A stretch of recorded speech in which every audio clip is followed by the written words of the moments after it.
All right, welcome back to the broadcast. Thank you so much for staying with us.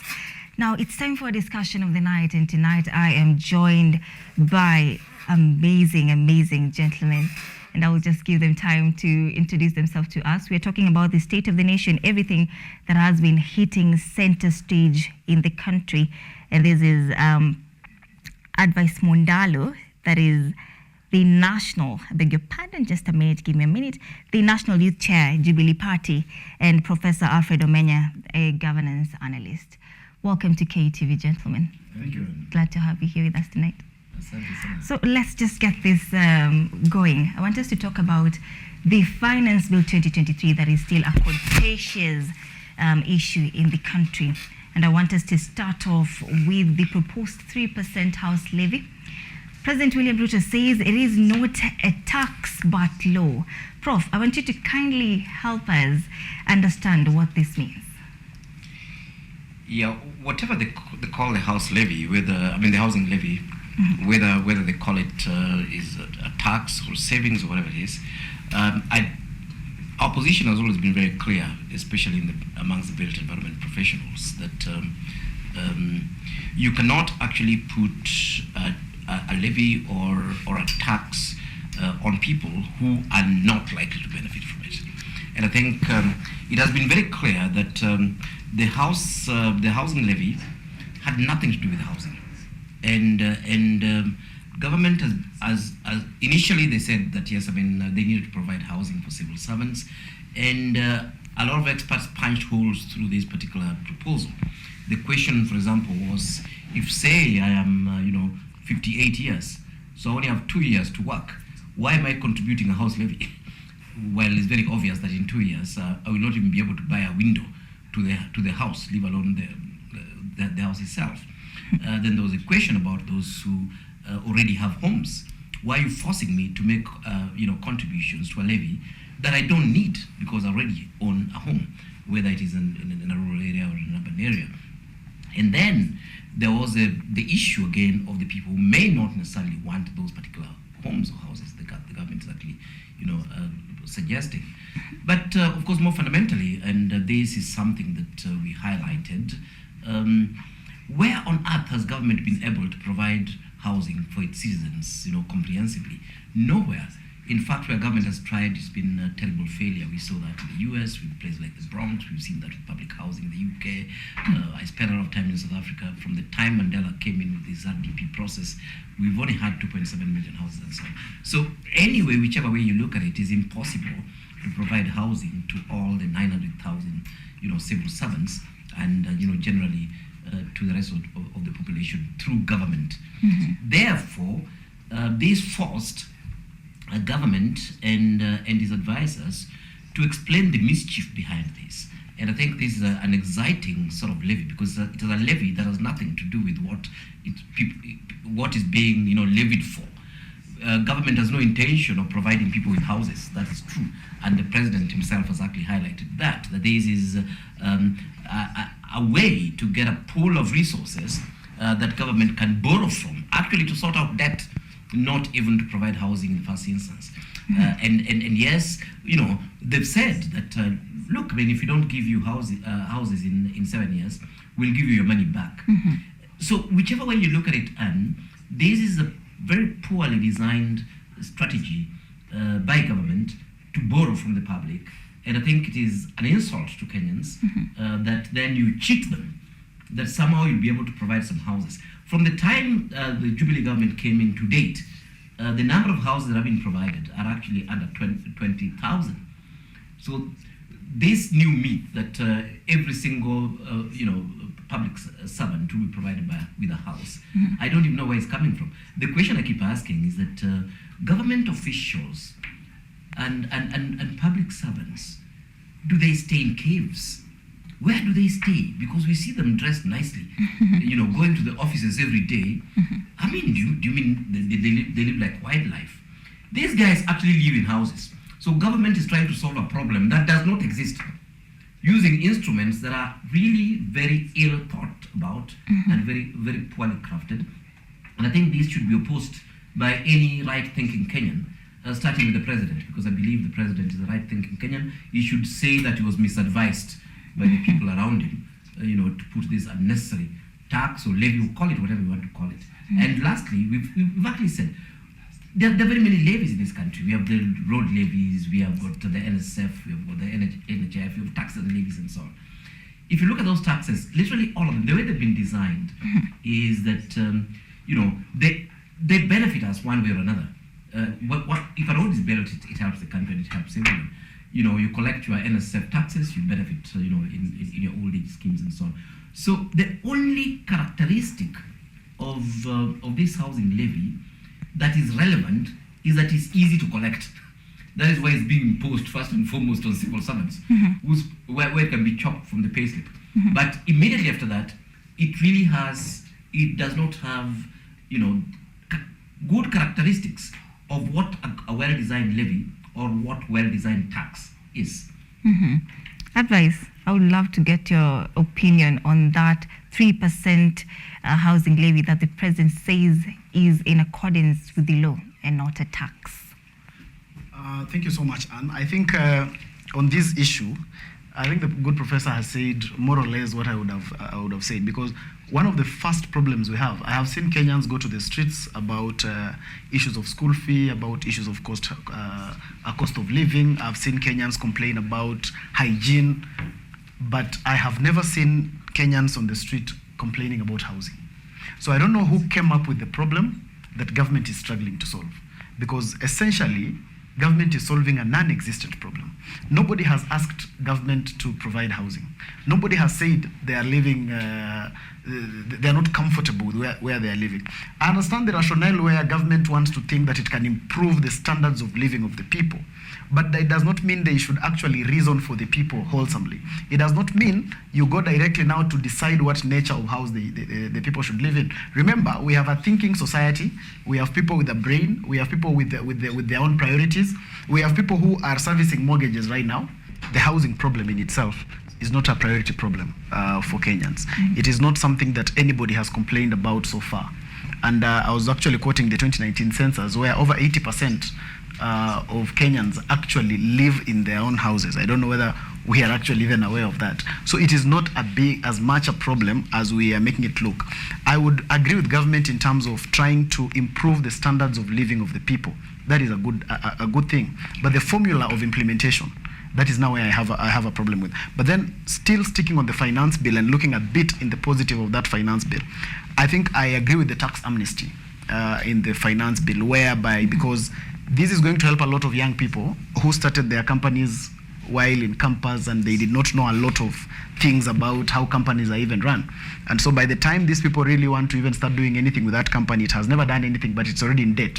So you have people with millions of companies out here, thousands of companies out here, but this company is already in debt. The owners of the companies cannot even service the debt. So the issue of tax amnesty provides an opportunity now.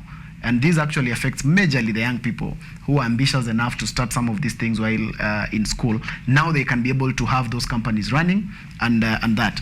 And also the issue of the tax refund, I think, is good for businesses, because the aspect of you can be able to overpay your tax obligations, but then you cannot be refunded in sufficient time. And when the other time comes, you have to keep paying. The fact that now you can actually have a tax refund is good and good enough for business people. So I think that is a bit of a positive side of this finance bill. But again, be that as it may, both the positive and the negative in this finance bill, the biggest test is with our parliament. Because I love it that the finance bill has both issues, so we are able to test the capacity of our parliament, because the parliament is an independent arm of government. Now we need time now to see, this is an opportunity for us to know, the people we elected in parliament, are they going to think on their own, or they are just going to be whipped as usual? Because we must be able to see our parliamentarians, you must be able to see your MP come out to defend your interests in this finance bill.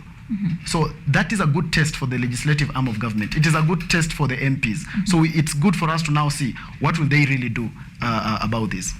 Right, I want us to still stick here on the 3% house levy before we come back to all this in Parliament. Now, when the president says the employed will either receive a house or savings with interest, Can Kenyans really bank on this promise? Because the president says he intends to build 200,000 houses a year to create jobs for at least 1 to 2 million youths. Can Kenyans bank on that promise? Advice? I don't know how. This is a promise that the president has made, and we have seen him make several other promises. And he says, when I listen to him, he says actually the main motivation for this is the creation of jobs for the young people. Creation of jobs for the young people is a good thing. It is something I agree with, that we must be able to create jobs for these young people. But then we are not supposed to move government operation into being a motive. We can't run government on emotions. So the fact that we need to create jobs does not necessarily mean we need to disenfranchise another person. We do not need to necessarily force other workers to get into something just because we need to solve this, the menace of job creation. So in terms of that, I wouldn't want to be so pessimistic and say I wouldn't want to hold the president to account to that. Mm-hmm. I wouldn't want to say that I don't think it is something that he will achieve. I would want to leave it to time and see whether it is something that he will be able to achieve. Prof, your thoughts? Again, I mean, I think if you start interrogating these intentions, what you see again is superficiality of these ideas. Because the question we are asking is that is there construction of homes in this country? The answer is yes. Who is doing that?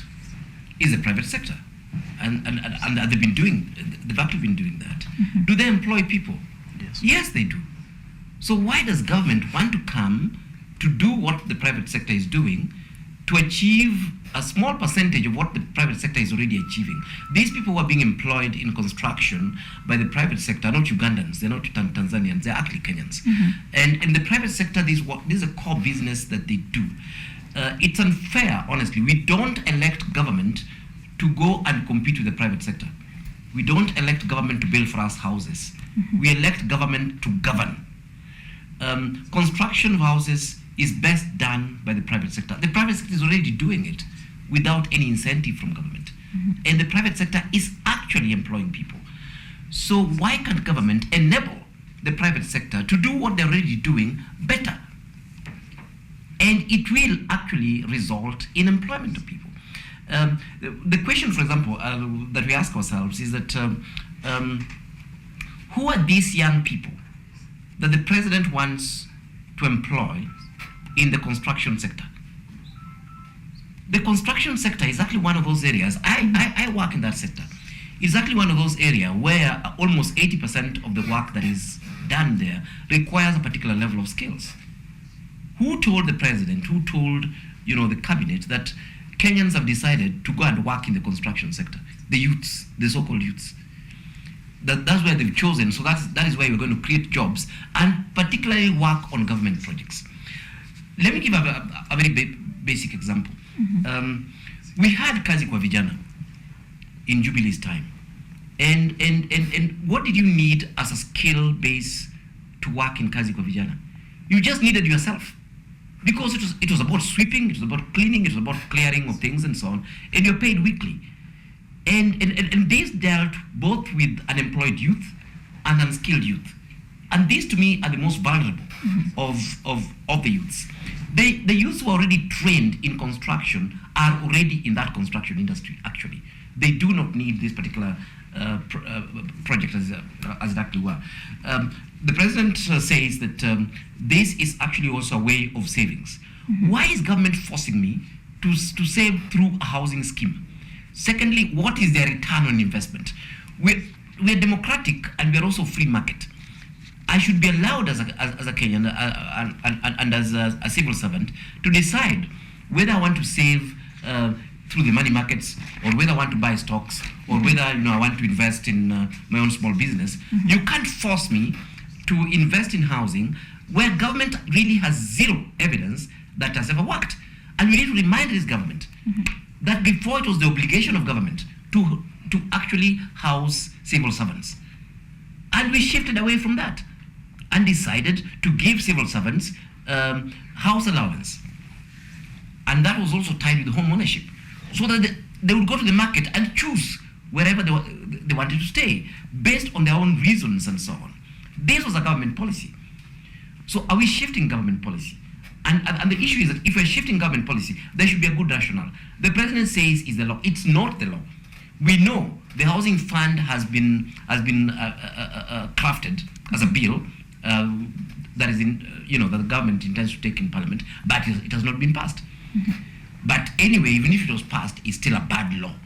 There is no law that can force me and force government employees to actually have your money deducted into forced saving for a product whose the chances of you getting that particular product is near nil.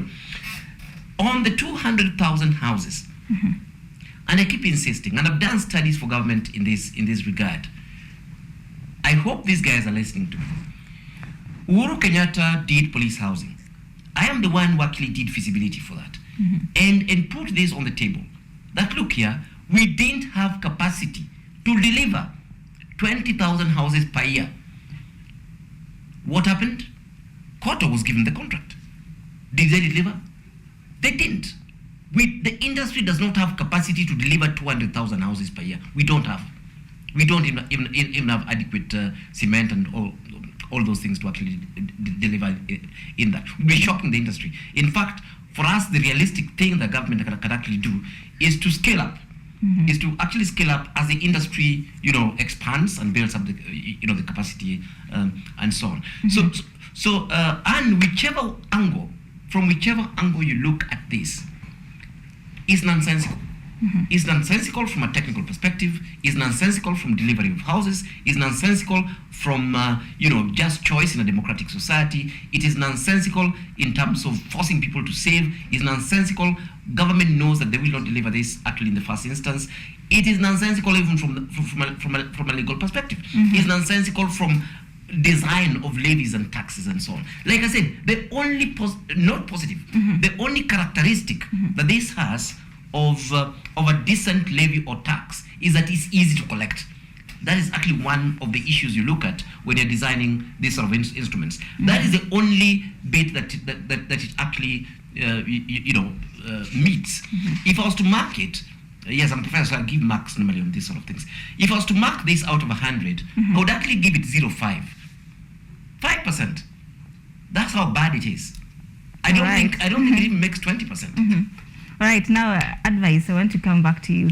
As the Milo Moja coalition leader, that is Raila Odinga, says that should this Finance Bill 2023 be passed in Parliament, he will be going back, he'll rally his people back to the streets. What do you think of that? I understand that in the first sections, the first times when we had these mandamanos, you distance yourselves from the mandamano, and this as the youth leader in the Jubilee coalition. What do you make of this statement by Raila Odinga today? First of all, that's not a very right allegation. When the mandamano started, I was actually part of it.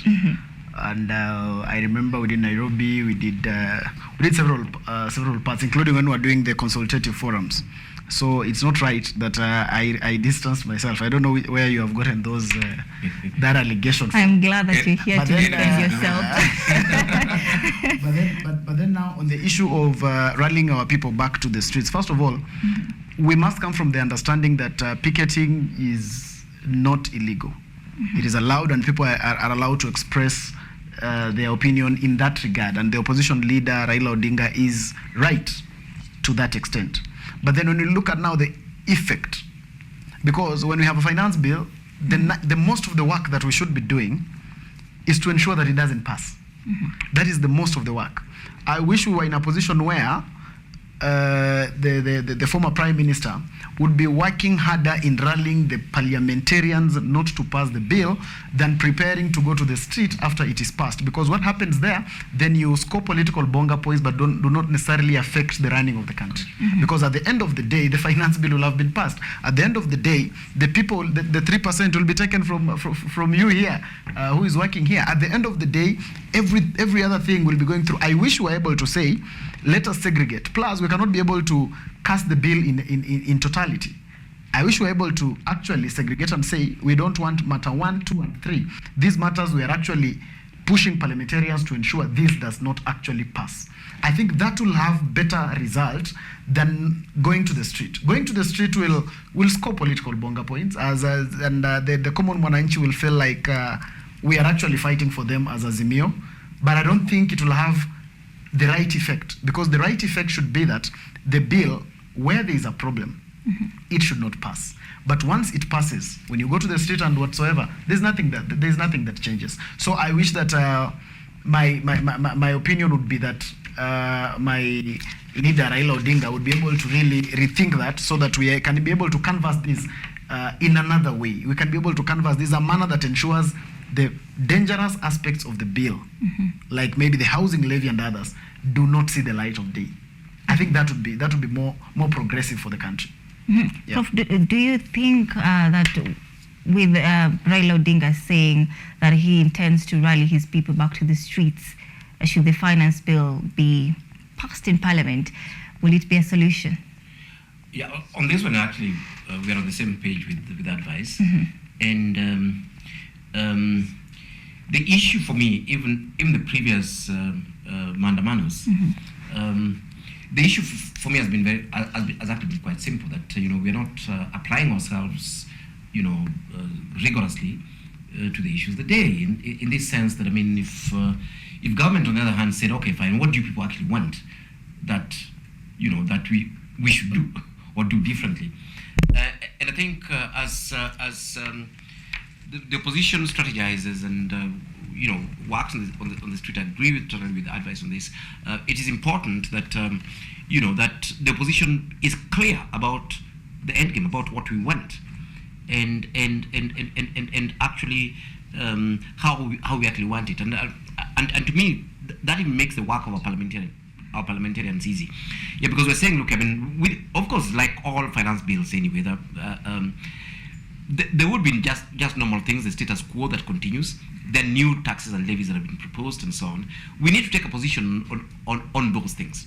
If you're saying, for example, that government on one hand is saying, look here, we are going to remove subsidies, and we're removing subsidies because these subsidies distort the functioning of the markets. You see, that is something that makes sense from an economic point of view. On the other hand, you ask government that, okay, fine, if you remove subsidies, the cost of goods are actually going to go up, and government then says that, okay, fine. If you look at the fuel, for example, says there are so many taxes, just like they've been saying before. There are so many taxes. We are going to remove some, and we're going to consolidate them. So to me, the sort of conversation that should be happening is, for example, Azimio was saying, look here, guys, when it comes to petrol, you are removing subsidies. We agree with you on that, but you are adding no new taxes, and in fact, you're removing this and that tax so that the prices can remain the same or actually, come down. And even on other issues, because I don't really agree that you need to remove subsidies in everything. When it comes to the food basket, of course, we know it's affected quite a bit, for example, with fuel. But on the other hand, we have to subsidize food. Food must be affordable to our people. We must subsidize it. Even the West does that. And we want concrete things where we're saying, yes, we want, as Azimio, we actually want subsidies on maize and maize products, because we actually want, the price of maize to actually reach this particular level. On this particular product, we don't mind removing the subsidy, but on this particular product, we actually want the taxes and levies consolidated. Because the generic thing that I think Azimio is putting on the table, and I agree with that, is that given the current economic situation of Kenyans, we do not want to actually burden Kenyans further, be they through taxes or through indirect impacts of taxes and levies. We want that in the worst case scenario, the status quo should actually remain.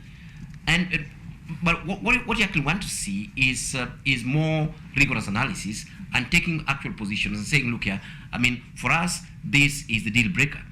If you don't do this, we shall not actually support the bill. And again, going back to what advice was actually saying, for me, I would want to look at this more as a public debate on the finance bill, rather than a post-approval demonstrations. And yes, you'll end up scoring bonga points, but remember, once the finance bill is passed, it's law, and it'll be implemented. You can demonstrate, however much you actually want. And I think the key message to our leaders is that, look here, yes, you can rally us and you can demonstrate, but on the other hand, there are also some things that you already have the powers to do. That's why we have parliamentarians. In fact, the opposition has significant numbers in parliament. And of course, there are also other people that if some of these things are canvassed properly on a case-by-case basis, we may be able to actually get, what you want, as opposed to lazing around, and getting these totally unpopular and unfair sort of provisions making their way into the bill, and then coming back later to hold the government at ransom when there's absolutely nothing that you can actually do. Sorry to say this. The earlier bits of demonstrations, and I highlight that that's one of the reasons why I never joined the demonstration in the first instance. You lazy around, you lose an election, the Supreme Court pronounces itself to this, IBC is actually literally disbanded because there's no commissioner, and then you tell us to open service. You score political bonga points, but that is totally useless. It is, those demands are demands that can never really be realized. And I think as we are approaching this, because the issues that the Right Honorable is actually putting on the table are issues that are actually affecting Kenyans.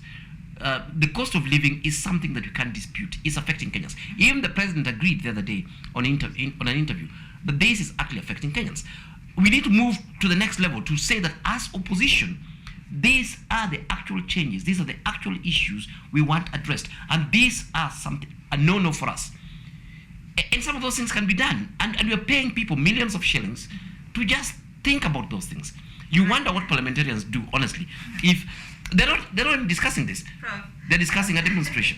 I'm being reminded about time, but I would love to get your opinion, advice. Before we wind up, we are winding up, by the way. You're the National Youth Chair in the Jubilee Party. Yeah. What is happening in the Jubilee Party with all these leadership wrangles between Jeremiah Kioni, Kanini Kega? They all want this, who both claim this Secretary General seat. You are a leader there. What is happening?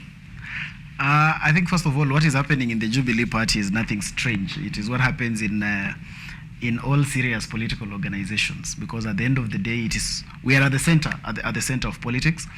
And the major thing that is happening in Jubilee right now is that there is a quest to have the party leadership reorganized for the sake of pushing the party forward between now and the next election. And so that is what is causing a bit of jittery here and there, because a section of the party says that we should retain the status quo. Another section of the party, we are saying, this status quo did not help the party. This status quo led to us coming from over 100 members of parliament to 32 members of parliament today. And therefore, we must be able to navigate a way in which let us move the party forward. Let us be able to have the party in its independence struggle to move an agenda forward, not just disappearing into what would be an Azimio mantra or disappearing into such kind of a narrative. Is despite the fact that we are in Azimio, we must have an independent thought as a party. There are things that we must be able to speak to as political parties, because at the end of the day, political parties must exist in their singular entities. But what is happening now is that there is a lot of whipping. And what I would want to tell you in short of all this is that this is purely a political banter. There is nothing extraordinary about what is happening in Jubilee. But as it stands now, the Internal Dispute Resolution Committee has sat last week, and this matter is actually under discussion at that level.